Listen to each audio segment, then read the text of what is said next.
amakhalaza uvuthwa ngokubasela nabakhompahlaza umntanami zemuka namanzi nina bendlula mithi yamakhosi sinibelele sinamukele kephina phila wethamele khona ke 1KZN TV igama lami nguphiwe ngokwamthembu sithi abakhulume sisethekwini ke ku ward 1 ke la sikhona ke sisenkundleni ke zemidlalo inkosi umsinga ximba nokuyilapho khona besihamba ke nondunankulu wesifundazwe saKwaZulu Natal kanjalo ke nomnyango wezolimo kusona ke lesifundazwe ohola ke umama ukaMadlobha Mthethwa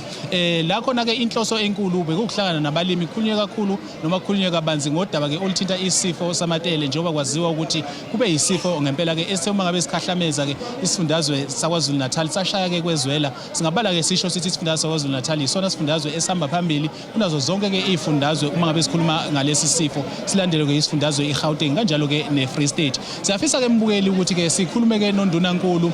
sikhulume ke futhi ke naye ke ungqongqoshe ngaphambi kokuthi ke sikhulume ke nabafuyi ngodaba ke oluthinta wona ke umsebenzi wanamhlanje uma ngabe sithi ke abakhulu siyathokoza kakhulu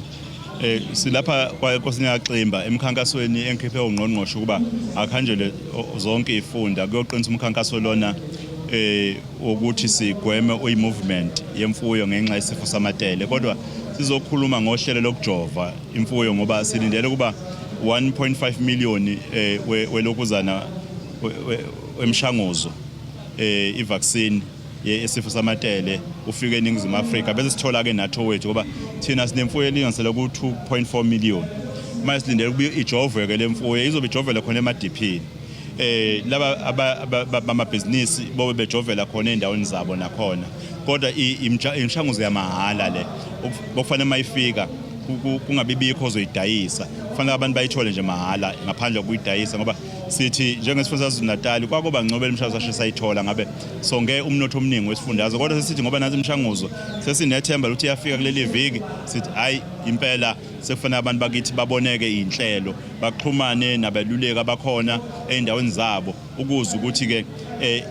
ngakubo ukujova kuzofika nini lapho ade sikhona namhlanje nondunankulu besizohlanganisa abafuyi bonke baseThekwini sibathatheke kuma wadi ahlukahlukene beza njengabo Stock Farmers Association la sizoba tshela khona ukuthi sikuphi njengamanje ngodaba lwamatele sibatshela futhi ukuthi abaqinisekise namanje ukuqaphela ukumuva kwenkomo singasho ukuthi 100% azimuvi kodwa sithi ake bexoxisa uma kukhona okunyakazayo akube ukuthi bayathinta idepartment iyayihlola inkomo zabo ukuthi azikho affected na uma zihamba futhi ziya kwenye indawo kube inkomo ejovile noma esinesiqinisekiso sokuthi ihloliwe ayinaso isifo siphinde futhi sabanikeza abafuyi imithi njengoba ubonile la umuntu uyishila imithi abazobe bethitibeza ngayo ngalesikhathi silinde ukuthi akufike ivaccine sibe sesithokoza kakhulu ukuthi abantu bala bayabambisana nathi zincane kakhulu inkomo la eThekwini noma ama dipping tank athintekayo kodwa ke siyazi ukuthi abanye abantu abafuna ukuphumela obala basho ukuthi inkomo zithintekile sizozama ke ukuthi sijove while sijova ngale mithi ekhona silinde ivaccine kodwa misifikile ivaccine siyojova egulayo nengaguli ukuze zonke zikwazi ukusizakala sithe futhi whether ujoyinile association noma ujoyinanga uma unemfuyo nje wozoyigoma abantu ke babesebeveza indaba zabantu laba bangomathengathengisa ukuthi nazi imbuzi ziqhamuka eNamibia ziqhamuka koBotswana kuphi singena la eSouth Africa zona zigonywa nini sathola ukuthi no imbuzi abayithatha le abanikazi bazo basuke bethe zizohlatshwa la ngakho siqikeleleke kwakhona lokho okuthenga uma kwenzeke ngephutho wayithenga iisolate for 28 days bese ubona ukuthi kwenzakelele kodwa futhi akube khona ukuxhumana okukhulu nomnyango waka-agriculture nemfuyo mbukeli ke njengoba bengeke ngasho ngathi siyokwazi ukuthi sikhulumisane ke nanabo ke abafuyi kakhulukazi abebeyingxenye yalolu suku namhlanje sizwe ukuthi imiphi imphako abangayiphathisa kanti futhi ke ikuphi ngempela ke okuthe kwabahlaba ke umxhele ngalo ke usuku lwanamhlanje siyafisa ke ukuthi mangabe sikhuluma nawe ke mbukeli sisho ukuthi ke izinto ke eziningi kube zixazululo ekuthenini ke abalimi nabatshali noma ke nabafuyi sebazokwazi ukuthi ke basizakale ukuthi bejovelwe ikakhulukazi ke imfuyo yabo kodwa ke asibathole sithi ke abakhulu ngifuna ukusho ukuthi sibonge kakhulu ukuthi uhulumeni usivakashela namhlanje sikole sokwazi ukubeka lento zethu isithanda ukuzibeka kuyena la emasimini sinamasimi amakhulu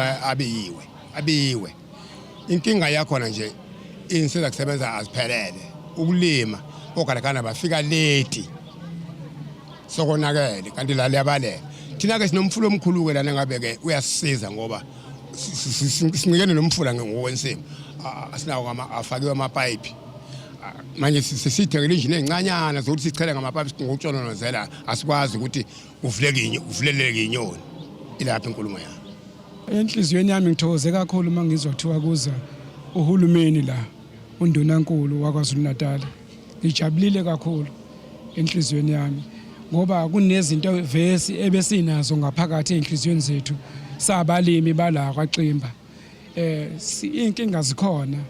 Okokuqala ngizoqala lapha engadini. Kunengadi esanikezwe yona uhulumeni enkulu. Kodwa ayilokhuzeki kahle. Ayiraneki ngendlela ekuyona. Kuye kufika isomiso siphuza ukulima kuze kudlula isikhathi efana ngabe silima ngazo kuze kome nesikutshalile kuze kome. Okokuqala amapayipi afakiwe phansi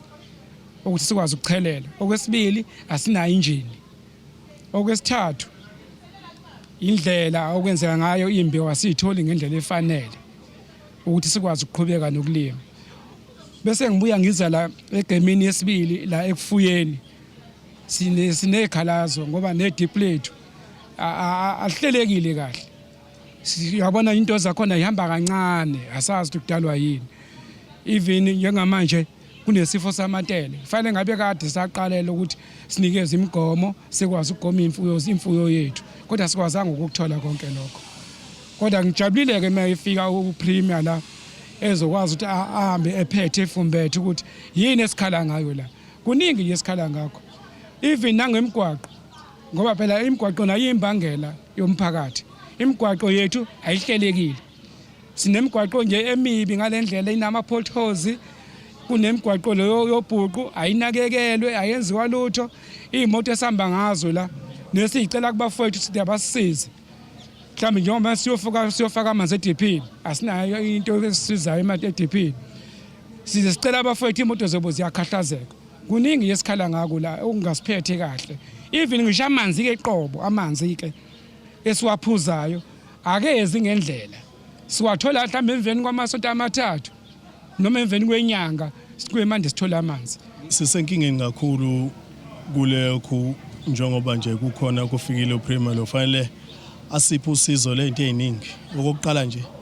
angiqala emadipini. Amadiphi onke ayavuza amaningi. Manje asikwazi ukudipha ngendlela ngoba kancane kancane samanzi asehlile kufuneka kunyuswa amanzi.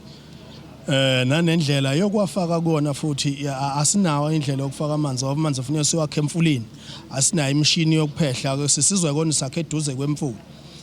Asinayo imishini yokudonsa amanzi. Kufuneka size silanda amavaterikana nawo azosithatha isikhathi sawo ukuze sikwazi sihambe basiyothola amanzi asiwafaka emadipini. Ziningi nje izinto ekufanele sikhale ngazo njengoba sikhona sabalimi endaweni. Zikhona izingadi zethu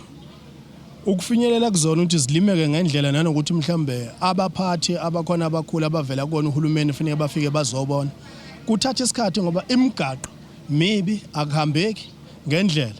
Malinile izulu akazokwazi ukufika. Nanendlela yakhona ukuthi kunama potholes mehamba lapho imigaqo yethu iyibhuqu. Omunye ujike endleleni athi angikwazi ukufika lapho ngoba imoto izohluleka izofeyela kuzoba ukuthi uzoba ukuthi okunye nje ukulandela nje ngithi ngisho nakumina ekhaya wonke abantu nombani banamasimabo abafuneka bawalime nathi asikwazi ukuthi siqhukuze silima lapho ukwazi ukuthi nje sixoshe ikati ezikani kufanele phela sibe nawo amasimana amancane egcekeni just ukuthi sikwazi ukuthi sixoshe ikati eziko nje ngoba ubupha budlangile indlala eningi kuningi nje kakhulu ekufanele ngabe kuthiwa uyasisiza ngako uhulumeni. Isikhatlamezile kakhulu into yamatele ngoba even ngisho la kule ndawo esikuyona asekhona amatele. Zikhona inkomo eseyifile, zikhona inkomo ezihlabekile. Siphuzile ukuthola yilokhuzana i-treatment yokuthi sikwazi ukugoma inkomo zethu. Konke lokho kusikhahlamezile kusiphethe kabi. Kodwa siyabonga ke ngoba mhlawumbe uhulumeni uzoba naso isixazululo njengoba seyifikile. Singajabula kakhulu. Mina nje ngumajola nami ezami inkomo seyilimele ngaso isifo samatele eziningi yazi kulukhuni kakhulu ngisho uhamba endleleni uthi uyadlula ngemoto ufica inkomo lele phansi ayikwazi ngisho ukwenzani kubhlungu uyayibona inkomo yomuntu lele phansi uyayibona yakhe lele phansi awazi uzonze njani ngoba vele lesifo sesingaphakathi kufuneka kube khona indlela nje angasasize ngayo sikwazi lesifo singabe siseza ngoba yonke leminye iminyaka besikade sisibukela kude kodwa ke kulo uvele wenze kumhlola sesifikile sesingaphakathi besizwa ngendaba kuthiwa nankamatela sikaze sesihlangabezana nawo ngicabanga ukuthi ayikho indawo manje engenawo amatela achitheke lonke izwe akazami ukuthi ahlasele kakhulu uhulumeni sikwazi ukuthi lento ayiclean ikwazi ukuthi ingaqhubeki ngoba mayiqhubeka la asizoba nalutho asizoba nankomo asizoba nalutho ngoba njengoba kuphela nje inkomo kuphela thina ngoba asikwazi kwenza lutho inkomo masingekho abantu bakaZulu Natal bayazi amatele besiwagomela up to about I think sigcina ukuwagomela ngoNovember last year kuphela kwevaccine ela ephunywe khona esandleni I mean i-outbreak yokugcina besidila nayo ebisemzimkhulu kwaba iyaphela ke i-outbreak i-vaccine in the country so abantu bakaZulu Natal bayazi futhi mabe isikhona i-vaccine so bela sibagomele angaya abantu bakaNongoma ngaya kwahlabisa bayazi abantu bakaZulu Natal siyabagomela kusineminyaka sibambisene nabo but okubekuthula umama uMadlovu uMdlali uNgqongqoshe ayithe asikwenze wayithe uma ikhuluma nami asikwazi phela ukuthi siguqe izandla ngoba sisile vaccine ephuma ngaphandle ifike abantu inkomo zabo beyiqhuka zibevuza amathe abantu begulelwa inkomo wasumbuzo yini esingabenzela yona ukubambisa ke lesikhathi salinde vaccine selitshela mi ke no what we can do is to treat ama symptoms sicontrol pain inkomeni wasethi ke sihlale pho singakwenzi lokho ilokhu ke namhlanje umama bezokwethu no uhulumeni while we are waiting uhulumeni wenu cares uhulumeni wenu will supply you medication to treat ama symptoms amanye while we are waiting for the vaccine ungalindi uze uyibonise nezilonda eziningi ekhanda nakuphi ngoba phela isilonda suke sisukugula kodwa inkomo ehlabekile siyakwazi ukusenga ubisi lwayo alunasifo siyakwazi ukudla inyama yayo ayinasifo ngakho ungayihlaba nje phela amadlozi ungayihlaba nje ubonga ingane yakhe phasa esikoleni ungayihlaba nje noma ungabe uyadayisa noma ngabe uyizani iyadliwa inyama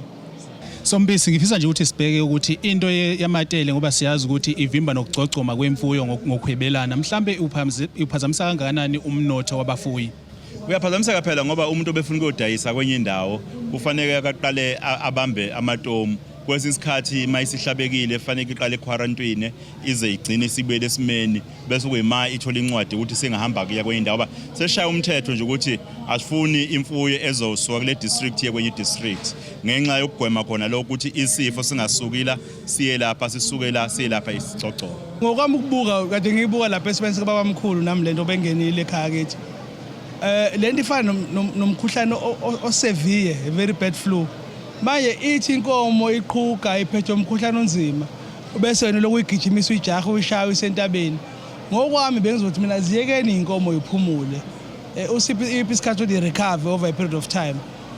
mona ama access to antibiotics especially lezi eziba nezilonda nama wound spray bese uyayijova ngama wound spray nama pain controllers yiloko esikudingayo but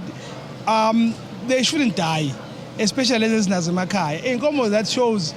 izinga lokufa elithile inkomo zama feedlot nezakuma dairy because of stress level iloko nje mbukeli ke uma ngabe sekushayile isikhathi lapho suke siliguqisa khona ke uhlelo kodwa siqale sibonge wena ukuthi ube ingxenye yalo kusuke eqaleni kuze kushayile isikhathi sikulethela ke amazwibela akho konke ebekade kwenzeka la osukwini namhlanje igama nguphiwe ngokwamthembu uncedi inyoni encane yasha amaphiko yandezi ngivumeleni ngiguqe sonke sothi sukuma ke bekusolizayo inkosi inkosi